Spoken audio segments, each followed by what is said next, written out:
গুয়াহাটিতে BJP দলে আনুষ্ঠানিকভাবে যোগদান করে শিলচরে ফিরলেন প্রাক্তন বিধায়ক দিলীপ কুমার পাল।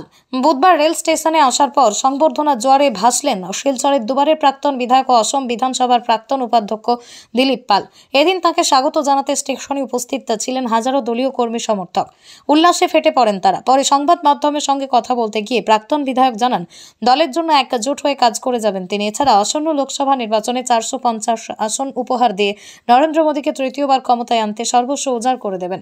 সেই মতোই অশুভ শক্তিকে নাশ করা সহ তৃণমূল স্তরে দলকে আরও শক্তিশালী করতে কাজ করে যাবেন। পাশাপাশি বিজেপিতে বহু নবাগতের যোগদান একটা শুভ লক্ষণ বলে মন্তব্য করেছেন শিলচরের দুবারের বিধায়ক দিলীপ পাল।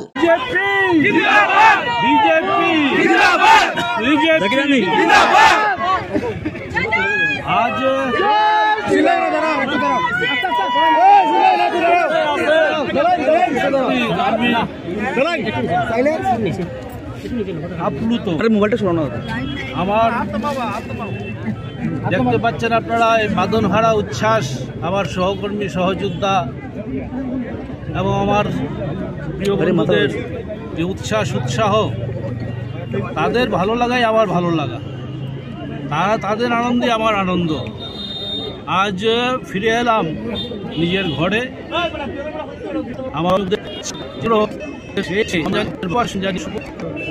আমরা বিজেপি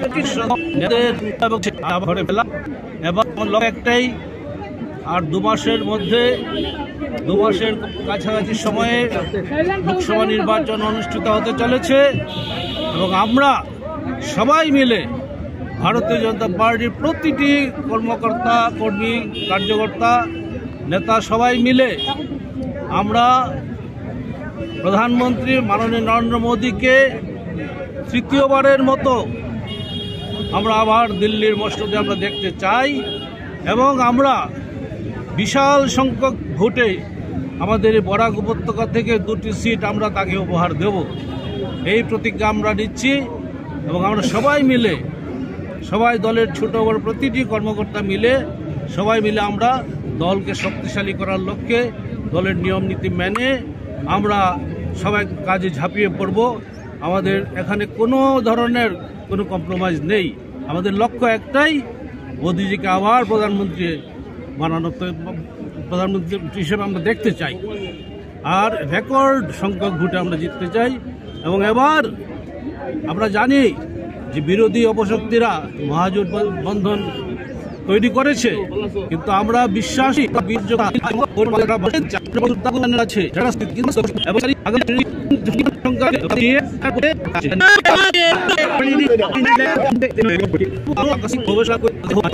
বিজেপি একমাত্র দল, নরেন্দ্র মোদী একমাত্র নেতা ভারতবর্ষ থেকে, তার নেতৃত্বে ভারতবর্ষ আগেও মানে আমার বিশ্বের শ্রেষ্ঠ শক্তি হবে।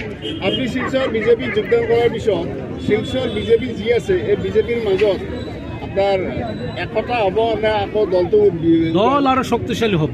আমি সকলো মিলি কাম কৰিম, ইয়াত কোনো ধৰণৰ ভেদভাৱ নেই, হ'ব কোনো পাষ্ট ইজ পাষ্ট। আগতে অতীতে কি হৈছিল সেইটো আমি পাহৰি গৈ আমি নতুন শক্তি লৈ আমি আগুৱাই যাম।